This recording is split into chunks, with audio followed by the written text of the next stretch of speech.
ज्ञान सत्र शुरू करने के पहले हम गुरु वंदना करते हैं और इस ब्रह्मांड के सभी महात्माओं का स्मरण करते हुए उनको साक्षी रखकर हम फिर ज्ञान यात्रा शुरू करते हैं। ध्यान करने के बाद में थोड़ा सा पानी पी लीजिए।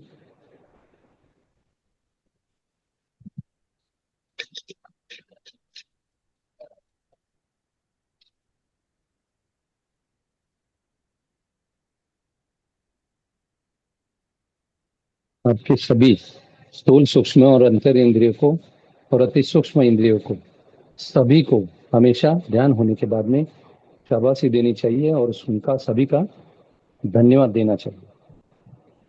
अभी गुरु वंदना करने के बाद हम शुरू करते हैं हमारी ज्ञान यात्रा। गुरु ब्रह्मा गुरु विष्णु गुरुर्देवो महेश्वरा गुरु साक्षात परब्रह्म तस्मै श्री गुरुवे नमः। ब्रह्मानंदं परमसुखदं केवलं ज्ञानमूर्तिं द्वन्द्वातीतं गगनसदृशं तत्त्वमस्यादिलक्ष्यम् एकं नित्यं विमलमचलं सर्वादि साक्षीभूतं भावातीतं त्रिगुणरहितं सद्गुरुं तं नमामि सद्गुरुं तं नमामि सद्गुरुं तं नमामि।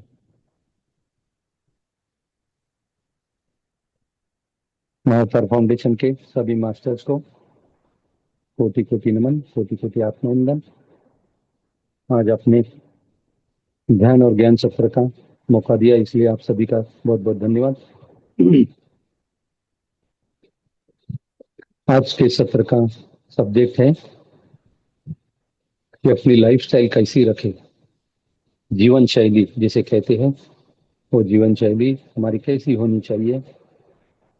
जीवन शैली को समझने के लिए मैंने गए सत्र में कहा था कि हमें डिलक्स सुपर डिलक्स लाइफ जो है अगर जीनी है तो यह अध्यात्म की यात्रा जो है उस यात्रा में हम बहुत पीछे रह जाएंगे, क्योंकि डिलक्स और सुपर डिलक्स लाइफ में बहुत सारी चीज़ों को जमा करना होता है और बहुत सारी चीज़ें जमा करने के बाद में उसे हर रोज मेंटेन करना होता है। और जब जरूरत और आवश्यकता अनुसार जो भी हमें चाहिए, जिसको एसेंशियल और नीड्स कहते हैं, वो एसेंशियल और नीड जो है ना, हर व्यक्ति की अलग अलग नहीं होती, सभी की एक ही होती है। मगर अच्छे से जीने के लिए नॉर्मल साधारण इंसान जो भी चाहिए उसको फूड, क्लोथिंग, शेल्टर, अन्न, वस्त्र, निवारा, एजुकेशन और मेडिकल नीड्स, ये 5 चीजें जो है इसके ऊपर हम लोग हमेशा गौर करते हैं। वो 5 चीजों के अलावा जो भी हम पाने की भौतिक जगत में कोशिश करेंगे तो हम भौतिक जगत में ही बह जाएंगे और बहते बहते हम उलझ भी जाएंगे, तो हमें भी पता नहीं चलेगा कब हम इस भौतिक जगत में अटक गए। क्योंकि इस भौतिक जगत को क्या बोलते हैं? संसार की यात्रा।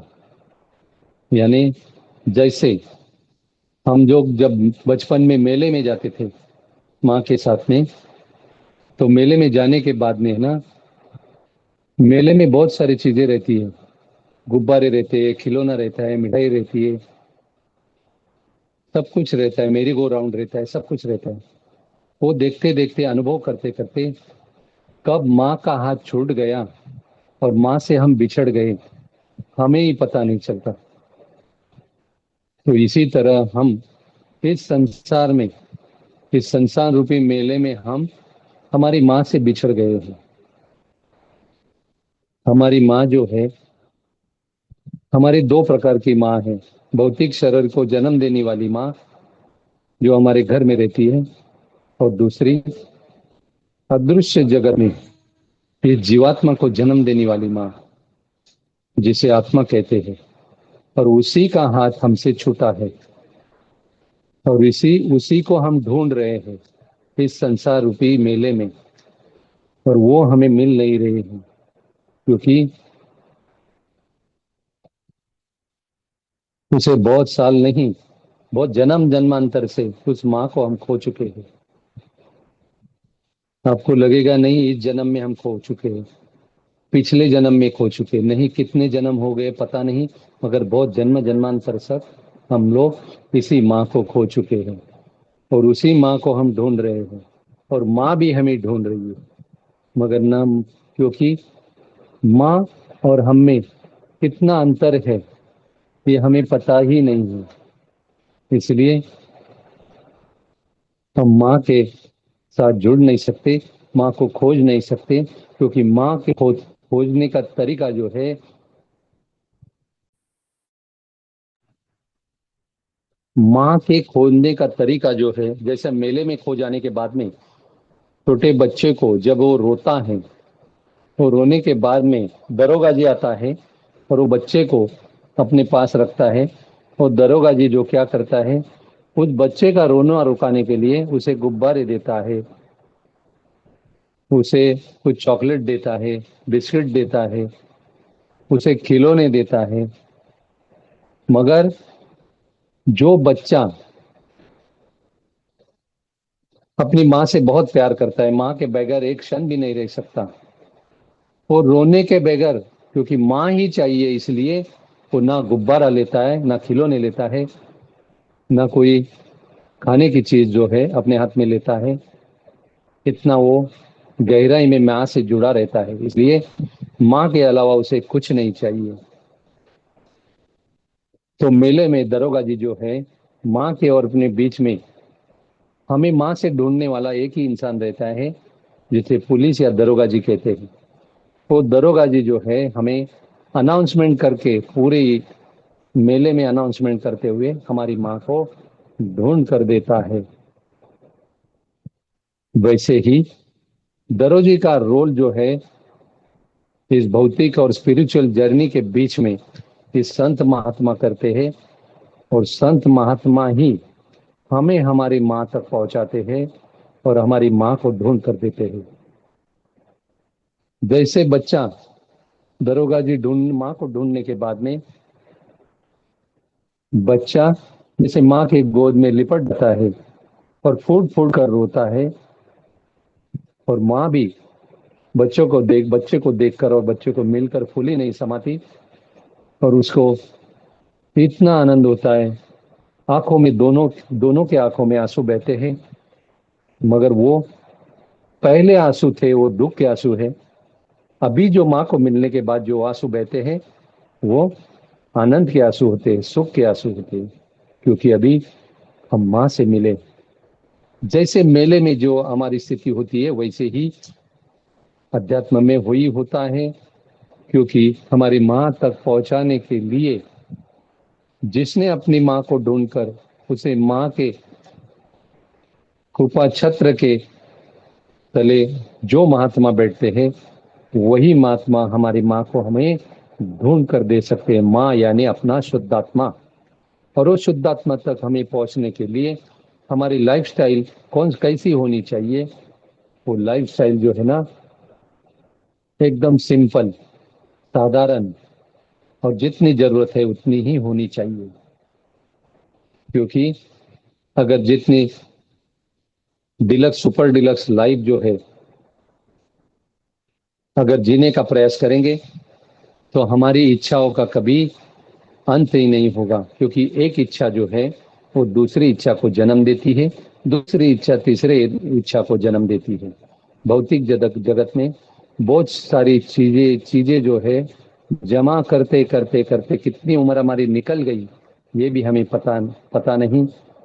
मगर आज तक जितना सामान हम लोगों ने जमा किया है, और उतना सामान करने में अपनी कितनी आधे से अधिक जिंदगी जो है हमारे हमने उसमें व्यतीत की है, उसने हमें खर्च की है। मगर जब जागो तब सवेरा, ऐसे महात्मा कहते हैं। अभी तो पता चला है हमें, तो हमें भूतकाल को पूरी तरह से भूलने का प्रयास करना है, और भूत और भविष्य की कैची में हमें नहीं फंसना है, नहीं अटकना है। क्योंकि जो इंसान स्पिरिचुअलिज्म में आगे बढ़ने की कोशिश करता है, उसे उसका मन जो है भूत और भविष्य की जो कैची जो है उसमें फंसा देता है, और उसमें से बाहर निकालने के लिए हमारे पास महात्मा का सानिध्य होना चाहिए। महाराष्ट्र के एक संत है तुकाराम महाराज, वो कहते हैं कि तीन चीजें जो है दुनिया में बहुत दुर्लभ है। एक है मनुष्य जन्म, दूसरा होता है किसी महात्मा का सानिध्य, और तीसरा होता है मोक्ष या मुक्ति की तड़प, यानी अपनी माँ को मिलने की तड़प। ये तीन चीजें है ना बहुत दुर्लभ होती है, मगर हमें एक तो मिल गई है। बहुत अच्छा सा हमें शरीर मिला है। ये शरीर हमारा साधन है, साध्य नहीं है। मगर इस शरीर को हम साध्य समझते हुए उस शरीर के जो लाड़ प्यार जो है हम पूरे करने में ही पूरी जिंदगी बिताते हैं। और जब हमें पता चलता है किसी सत्संग में या किसी स्वाध्याय में, तब वक्त जो है वो बहुत सारा वक्त निकल गया होता है। क्योंकि महात्मा कहते हैं तीन चीजें कभी वापस नहीं आती। एक तो गुजरा हुआ समय कभी वापस नहीं आता, दूसरा इस शरीर से प्राण निकल जाते हैं तो वो कभी वापस नहीं आता, और तीसरी बात है जबान से निकली हुई वाणी जो है वो दोबारा कभी हम वापस नहीं ले सकते। ये तीन चीजों को मद्देनजर रखते हुए हमें हमेशा हमारा जो 24 घंटे जो है सभी को एक समान दिए हैं। भगवान ने, कुदरत ने हमें 24 घंटे एक समान दिए हैं। ये 24 घंटे का जो है ना हमें उसको मैनेज करना है, जिसको टाइम मैनेजमेंट कहते हैं। वैसे ही हमें वक्त को जो है ना अच्छी तरह से सुबह से लेकर रात तक अच्छी तरह से हमें उसे अच्छी तरह से उसका इस्तेमाल करना आना चाहिए। क्योंकि हमारे 7 से 8 घंटे जो है सोने में जाते हैं। 7 से 8 घंटे जो है वो हमारे उदर निर्वाह के लिए या परिवार का भरण पोषण करने के लिए हमारे 7 8 घंटे जाते हैं। बचे हुए 8 घंटे आप कैसे व्यतीत करते हो उसके ऊपर पूरे आपके जीवन का मुकाम, डेस्टिनेशन, आपका गोल जो है वो पूरी तरह से वो 8 घंटे पर निर्भर है। किसी ने फिल्म में कहा है, फिल्म के गाने में,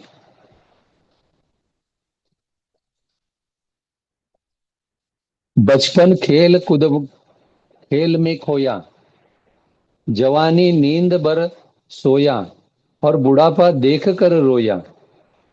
सजन रे झूठ मत बोलो, खुदा के पास जाना है, न हाथी न घोड़ा है, वहां पैदल ही जाना है। ये फिल्म का गाना है, मगर फिल्म का गाना जो है ये अपनी असली हकीकत है। इसलिए मैंने वो दोहराया, क्योंकि मेरा सेशन ऐसे ही रहता है, हंसी खुशी मस्त मजे से सभी उस सेशन का आनंद लेना चाहिए। तो बीच में मैं संतों के जैसे वाक्य रहते हैं वैसे ही मीनिंग कोई गाने के रहते हैं, वो तो मैं वो गाना बोलकर समझाने का प्रयास करता हूँ। तो ये 8 घंटे जो है ना, उस 8 घंटे में टॉयलेट, बाथरूम, खाना पीना, टीवी देखना, किसी से बात करना, और जो है मिसलिनियस काम जो है वो मिसलिनियस काम करना, या शॉपिंग करना, घर में जो चीजें कमी है उसको लाना, ये 8 घंटे में हमें सब कुछ करना होता है। अगर ये 8 घंटे में सही मायने में सही तरीके से उस 8 घंटे में कैसे हमें ज्यादा कम से कम समय संसार को, हमारे भौतिक लाइफ को दिया जाए और अधिक अधिक समय उसमें से स्वाध्याय, सज्जन संगत्य और ध्यान के लिए निकाला जाए, इसका जो है आत्म परीक्षण करते हुए हर एक ने सोचकर उसे अपने डायरी में लिखना चाहिए। और इसके लिए रोज की डेली डायरी बनाना चाहिए, और डेली डायरी में सब कुछ लिखना चाहिए कि 24 घंटे में मैंने क्या क्या किया। अगर आप 24 घंटे का जो है पूरी तरह से विश्लेषण उस डायरी में लिखोगे तो आपको ही पता चलेगा कि आपका वक्त जो है, आपका समय जो है वो फिजूल कहाँ गया। जब ये आपको समझ में आएगा तो आप जो है ना सावधान रह जाओगे, सतर्क हो जाओगे और चौकन्ना रहते हुए फिजूल वक्त आप कहीं भी जाया नहीं होने देंगे। इसलिए ब्रह्मश्री पत्री सर पीएसएसएम के माध्यम से कहते हैं कि एक अष्टमांश समय जो है ना, हर एक साधक ने, जिसे मोक्ष और मुक्ति की प्यास और भूख और प्यास है, उसने एक अष्टमांश समय देना चाहिए। एक अष्टमांश समय कितना होता है मास्टर?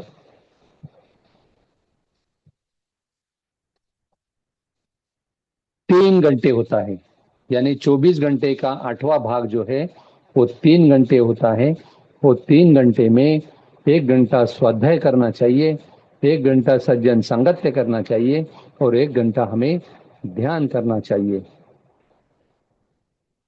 और यह जो है, यह आदत हमें हमारे ज्ञानेन्द्रियों को, कर्मेंद्रियों को, अंतरेंद्रियों को, अगर हम, जब हमें ये बात पता चली तो तभी से हमें लगानी चाहिए, क्योंकि ये आदत ही हमें जिस राह पर महात्मा चले उस राह पर हमें चलने के लिए प्रवृत्त करती है और चलते चलते हमें आगे बढ़ाती है। इसीलिए मैंने एक बार कहा था, इस सभी विद्या में श्रेष्ठ विद्या जो है ये अध्यात्म विद्या है। ऐसा भगवत गीता के 9वें चैप्टर में भगवान कृष्ण ने कहा है कि सभी विद्या में श्रेष्ठ विद्या जो है ये अध्यात्म विद्या है, जिसे मेटाफिजिक्स अंग्रेजी में कहते हैं। और ये अध्यात्म विद्या जो है, यह अध्यात्म विद्या बिगर कहीं चिंतन पढ़ने से, बिगर कोई चिंतन करने से, मनन करने से कैसे हम उसमें शातिर या माहिर हो सकते हैं, उसमें कुशल हो सकते हैं? नहीं हो सकते। अपना जो पेट है, हमारा पेट 1 ईंट का होता है। वो 1 ईंट का पेट भरने के लिए हमें ग्रेजुएशन कंप्लीट करने के लिए 15 साल लगते हैं। डबल ग्रेजुएशन कंप्लीट करने के लिए और 2 साल पढ़ना होता है, यानी 17 साल हमारे उसमें चले जाते हैं। साधारण सा हमारा हमारा हमारे परिवार का पेट भरने के लिए हमें 17 साल हमें देने पड़ते हैं पढ़ाई के लिए। तो सबसे श्रेष्ठ ऐसी ऐसी ये जो अध्यात्म विद्या है, उसमें हमें कुशल होना है, उसमें हमें परफेक्ट होना है और उसमें हमें अव्वल होना है, नंबर 1 होना है। तो हमें कितना स्वाध्याय करना होगा, कितना सज्जन संगत्य करना होगा और कितना हमें ध्यान करना पड़े होगा, यह आप खुद ही सोचकर उसका चिंतन गहराई में सोचकर, गहराई में उसका चिंतन मनन करते हुए हमें अपने आप को बदलना है। क्योंकि हम कभी कभी क्या है, खुद को भूलकर या खुद को छोड़कर दुनिया को बदलने का प्रयास करते हैं और दुनिया में परिवर्तन लाने का कोशिश करते हैं। मगर महात्मा यह कहते हैं, क्योंकि जो जन्म से ही इस काम के लिए आए हैं, ये उनका काम है, दुनिया को बदलना, उसका परिवर्तन करना और दुनिया को सही राह पर लाना। मगर आपको जब तक खुद पर आत्मनिरीक्षण करते हुए, अंदर की यात्रा ना करते हुए, जब तक आपको आत्मविश्वास नहीं आता, तब तक आपको थोड़ा थोड़ा, किसी को आपको जितना पता है उतना थोड़ा थोड़ा आपको सिखाना है। मगर अपनी खुद की जर्नी अधूरी छोड़कर ज्यादा से ज्यादा अगर हम लोगों को उपदेश करने में लगाएंगे, लोगों को बताने के बाद में लोगों का परिवर्तन करने में लगाएंगे, तो हमारी जो आध्यात्मिक जर्नी जो है, स्पिरिचुअल जर्नी, आध्यात्मिक यात्रा, यह अधूरी रह जाएगी। तो हमें दोनों बैलेंस करना है, हमारा निजी जीवन, हमारे आध्यात्मिक जीवन और हमारा स्वाध्याय, सज्जन संगत्य और ध्यान, ये सब कुछ हमें जो है ना वो संतुलित करने आना चाहिए। तो इसके लिए हमें हमारी पर्सनल डायरी में वो सब कुछ लिखना होगा और पर्सनल डायरी में लिखते हुए आपको पता चलेगा कि हमें कौन सा समय स्वाध्याय करना चाहिए, कौन सा समय सज्जन संगत्य करना चाहिए और कौन से समय हमें ध्यान करना चाहिए। जितना अधिक मात्रा में आप कर सकते हो उतना कीजिए, मगर कम से कम एक अष्टमांश समय यानी 3 घंटे तो दिन के हमें स्वाध्याय, सज्जन संगति और ध्यान को देने चाहिए। और इसके लिए हमें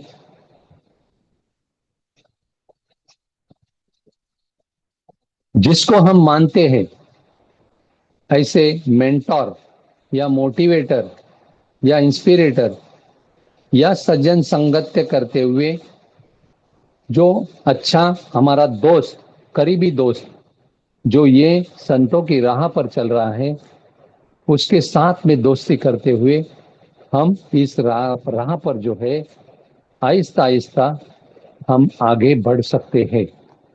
मगर ये जो सज्जन संगत्य जो है ना, वो जल्दी मिलता नहीं है, और मिलने के बाद में जो है ना, वो कभी छूटता नहीं है। इसलिए सज्जन संगत्य मिलना और सज्जन संगत्य में रहते हुए सज्जन संगत्य में जो भी बातें बताई जाती है उस पर जहां अधिक मात्रा में अमल करना, यह हमारा परम कर्तव्य है। इसलिए हमारी जीवन शैली ऐसी होनी चाहिए। भगवान कृष्ण ने अर्जुन को भगवत गीता में कहा है कि अध्यात्म में हमें प्रोग्रेस यानी प्रगति करने के लिए, स्पिरिचुअल प्रोग्रेस करने के लिए, आध्यात्मिक विकास करने के लिए 2 बातें समझना बहुत जरूरी है। भगवान कृष्ण ने उसे कहा कि युक्त आहार और युक्त विहार हमारा होना चाहिए, यानी टाइम पास करते हुए कहीं भटकना नहीं चाहिए, इसे युक्त विहार कहते हैं। और युक्त आहार यानी शाकाहार, सात्विक भोजन, और यानी सात्विक या शुद्ध सात्विक भोजन हमें लेना चाहिए। इसे युक्त आहार और युक्त विहार कहते हैं। ऐसा भगवान कृष्ण ने अर्जुन को भगवत गीता के माध्यम से कहा है। और एक बात कही, वो बात जो है ना, वो बहुत ही महत्वपूर्ण है, इससे भी महत्वपूर्ण है। भगवान कृष्ण अर्जुन को कहते हैं कि साधक की लाइफस्टाइल जो है, जीवन शैली ऐसी होनी चाहिए, उसे अगर इसी जन्म में, इसी जीवन में, इसी शरीर के माध्यम से, शरीर रूपी साधन के माध्यम से अपना शुद्धात्मा रूपी साध्य जिसको साध्य करना है, उसे 2 बातें बहुत गहराई में ध्यान में नहीं अमल में लानी है। वो 2 बातें ऐसी हैं। भगवान कृष्ण अर्जुन को कहते हैं, कम से कम खाना खाने वाला और निरंतर अधिक मात्रा में खाना खाने वाला, यह कभी भी प्रभु की उसको प्राप्ति नहीं हो सकती। कम से कम सोने वाला और अधिक सोने वाला, ज्यादा से ज्यादा समय सोने में व्यतीत करने वाला, ये 2 शख्स जो है ना, ये दोनों शख्स को अध्यात्म विद्या जो है प्राप्त नहीं हो सकती, और मेरे चरण तक ये जो है वो कभी भी नहीं पहुंच सकते। इसीलिए अंग्रेजी में एक कहावत है, एनीथिंग एक्सेस इज पॉइजन। हमारे मराठी में भी कहावत है, अति तेथे माती। ऐसे मराठी में कहावत है। हिंदी में क्या कहते हैं, कोई भी जो है जीवन में एक्सेस नहीं यानी अति नहीं करना चाहिए। अति सर्वत्र वर्जते, ऐसे संस्कृत में सुभाषित भी है। इसलिए अति नहीं होना चाहिए, खाना भी अति नहीं होना चाहिए और नींद भी अति नहीं होना चाहिए। नींद और खाना जिसका अधिक होता है उसको कभी भी ध्यान नहीं लगता है, ध्यान में उसका मन नहीं लगता है, और ध्यान जो है, ध्यान में बैठने के बाद में भी उसको नींद आने लगती है। ऐसे ऐसे साधक को, ऐसे मास्टर को बहुत चौकन्ना रहते हुए उसने दिन में कम से कम आधा घंटे योगा, प्राणायाम या एक्सरसाइज करना जरूरी है। कम से कम आधा घंटा, क्योंकि शरीर के लिए योग योग साधना और प्राणायाम करना बहुत ही जरूरी है। अभी अपने पास समय कितना है देवी? जी मास्टर, बोल सकते हो आप।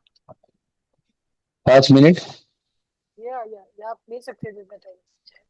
ठीक है, ठीक है। भगवान कृष्ण ने यह हमें कहा है कि अति खाने वाला और बहुत कम खाने वाला, अति सोने वाला और बहुत कम सोने वाला, यह इंसान कभी भी अपनी मंजिल तक नहीं पहुंच सकता।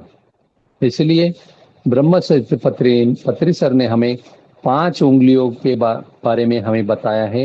ये 5 उंगलियों के बारे में मैं आपको बताना चाहूंगा। ये 5 उंगलियां जो है, ये क्या दर्शाती हैं? ये 5 उंगलियां यानी 5 व्यक्ति के प्रमाण हैं, 5 गुणों के प्रमाण हैं। 5 गुण हर एक व्यक्ति में होता है, कम अधिक मात्रा में। ये 5 गुण कौन से हैं?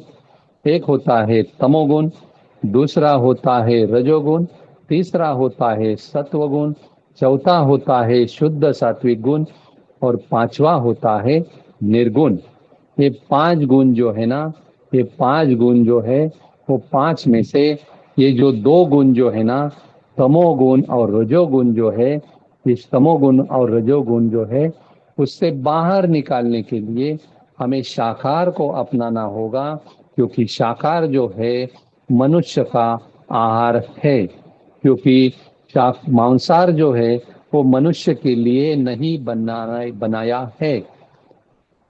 तो एक जगह शास्त्र में ऐसा लिखा है, जो प्राणी अपने होठों से पानी पीते हैं वो शाकाहारी होते हैं, और जो प्राणी अपने जीवा से पानी पीते हैं वो मांसाहारी होते हैं।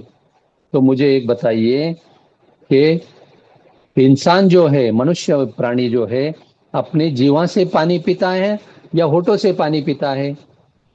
बताइए मास्टर। Yes, अपने जीवा से पानी पीता है या होठों से पानी पीता है? जी, होटो से। अपने होठों से पानी पीता है। जी। जो प्राणी अपने होठों से पानी पीता है उसके लिए शाकाहार भोजन बनाया गया है, और जो अपनी जीवा से पानी पीते हैं उनके लिए मांसाहार है। लायन जीवा से पानी पीता है, टाइगर अपनी जीवा से पानी पीता है, कुत्ता अपने जीवा से पानी पीता है। ऐसे बहुत सारे प्राणी जो है, जो मांसाहारी है, वो अपने जीवा से पानी पीते हैं, इसलिए वो मांसाहारी है। और जो अपने ओठों से पानी पीते हैं उन्होंने शाकाहार को अपनाना चाहिए, शाकाहार से प्रेम करना चाहिए, और शाकाहार भोजन लेते लेते पूरे परिवार को भी यही सिखाना चाहिए। जैसे मेरे परिवार में कोई भी मांसाहारी नहीं है, सभी शाकाहारी है। क्योंकि शाकाहार भोजन जो है ना, वो हमें सत्वगुणी बनाता है, और सत्वगुणी बनते बनते बनते जब हम आगे बढ़ते हुए शुद्ध सात्विक आहार लेते हैं। शुद्ध सात्विक आहार हम कब लेते हैं? जब हम जब हम उपवास करते हैं या फास्टिंग करते हैं। तो फास्टिंग के दिन जो है ना, कोई कोई लोग जो है ना, सिर्फ 2 प्रकार के उपवास है। एक सजल फास्टिंग और एक निर्जल फास्टिंग। सजल फास्टिंग यानी सिर्फ पानी पीकर पूरा दिन निकालना, और दूसरा होता है निर्जल फास्टिंग यानी पानी भी ना पीते हुए पूरा दिन निकालना। महीने में एक दिन ऐसा हमें करना चाहिए।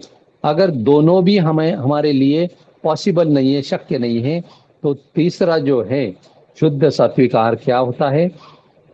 सिर्फ जो हमें रीजनेबल और सीजनेबल, जो मौसम में जो फल मिलते हैं, वो फल जो है, वो फल हमें उस फास्टिंग के दिन हमें सिर्फ उस दिन भर, वो फास्टिंग के दिन हमें वो फल फ्रूट हमें खाने हैं। तो यह जो है सात्विक आहार और शुद्ध सात्विक आहार जब हम लेते हैं, तब हमारे आध्यात्मिक जो है साधन मार्गी हम रहेंगे, उपासना करते होंगे, तो उस उपासना में और साधना में हमारी तरक्की होती है, हमारी स्पिरिचुअल ग्रोथ हो जाती है, और हम अध्यात्म में आगे बढ़ते हैं। हमें अलग अलग अलग प्रकार के अच्छे अच्छे जो है अनुभव आते हैं। क्योंकि एक कहावत है, जैसा खाओगे अन्न वैसा होगा तन, और जैसा होगा तन वैसा होगा आपका मन। इसलिए अन्न पर बहुत कुछ निर्भर है मास्टर। इसलिए शुद्ध सात्विक सात्विक आहार और शुद्ध सात्विक आहार साधक ने लेना चाहिए और उसके ऊपर ही अमल करना चाहिए। और यही आहार लेते लेते लेते हमें आगे बढ़ना चाहिए, क्योंकि यही आहार जो है, यही संतों ने जो है ना, उसे हमारे सभी ग्रंथों में, उनकी किताबों में लिखा है। क्योंकि यह जो है तामसी वृत्ति जिसकी रहती है उसका तामसिक आहार रहता है, राजस वृत्ति जिसकी रहती है, जिसमें रजोगुण होता है, उसका राजस आहार होता है। मगर जिसको सत्व गुण की वृद्धि करनी है उसका सात्विक आहार लेना उसे बहुत ही जरूरी है। तो इसी फिर से हम लोग 5 उंगलियों पर पांच पांच उदाहरण लेकर हम लोग आखिर में समझने की मास्टर कोशिश करेंगे। तो ये 5 उंगली क्या दर्शाती है? तमोगुण। तो तमोगुण रामायण के माध्यम से हम लोग समझेंगे। तमोगुणी कौन है? कुंभकर्ण ये तमोगुणी है। 6 महीना वो सोता था और 6 महीना जागता था, इसलिए कुंभकर्ण का तमोगुण तमोगुणी करके उदाहरण दिया है। दूसरा रजोगुणी कौन है? दशानन रावण ये रजोगुणी है, क्योंकि हमेशा उसको बहुत सारे पाने की लालसा होती थी, इसलिए उसे रजोगुण का उदाहरण रावण का दिया जाता है। और सत्वगुणी कौन है? वो सत्वगुणी होता है विभीषण, कि रावण राज में रहते हुए भी उसने राम को नहीं भूला और राम का नाम जो है रावण के राज में भी, राम के उसके महल में वो लेता रहा। तो वो उसको अपनी जीवन शैली जो है, लाइफस्टाइल जो है, ऐसी विभीषण ने बनाई, तो उसको प्रभु राम का सानिध्य मिल गया। और प्रभु का राम का सानिध्य मिलने के बाद में उसकी यात्रा जो है वो सफल और सुफल हो गई। इसलिए हमें विभीषण के जैसा सात्विक आहार लेते हुए भक्ति करनी चाहिए। और चौथा होता है शुद्ध सात्विक। तो शुद्ध सात्विक कौन होता है? शुद्ध सात्विक वो होता है जिसे हम पवन पुत्र कहते हैं, जिसके हम मारुति कहते हैं, जिसे हनुमान जी कहते हैं। ये हनुमान जी है जो है वो शुद्ध सात्विक, जो है वन में जो भी फल फ्रूट मिलेंगे उसके ऊपर रहते हुए, अपनी गुजरान करते हुए सिर्फ राम के लिए जीता था, राम के लिए अपनी सांसें लेता था, राम की आज्ञा का पालन करता था और राम का ही स्मरण करता था। 24 घंटे अंदर बाहर वो पूरी तरह से राममय हुआ था। वैसे हमें शुद्ध सात्विक होने के बाद में हमें भी होना है मास्टर। इसलिए मैंने चौथा आहार कहा, चौथा गुण कहा। शुद्ध सात्विक आहार करने से शुद्ध सात्विक गुण अपने में उभर कर आता है। और पांचवा होता है प्रभु राम, यानी निर्गुण निराकार परमात्मा। वो निर्गुण निराकार जो है वो परमात्मा या शुद्धात्मा तक पहुंचने के लिए यह हमारी जीवन शैली जो है ऐसी होनी चाहिए और ऐसी जीवन शैली को अपनाकर हमें आगे बढ़ना चाहिए। अभी यहाँ पर मैं रुकता हूँ क्योंकि अपना समय भी हो गया है। क्योंकि समय को मद्देनजर रखते हुए आज का जो ज्ञान सत्र और ध्यान सत्र मेरे ऊपर जिन्होंने बचपन से बहुत सारे एहसान किए, उस सभी गुरु, सदगुरु, महागुरु, परम गुरु, सदगुरु और महात्मा परम अवगढ़ सभियों के चरणों में आज की ज्ञान सत्र और ध्यान सत्र रूपी सेवा मैं सविनय समर्पित करता हूं और उस सेवा को मैं यही पे अर्ध विराम देना चाहता हूं। धन्यवाद, धन्यवाद, धन्यवाद।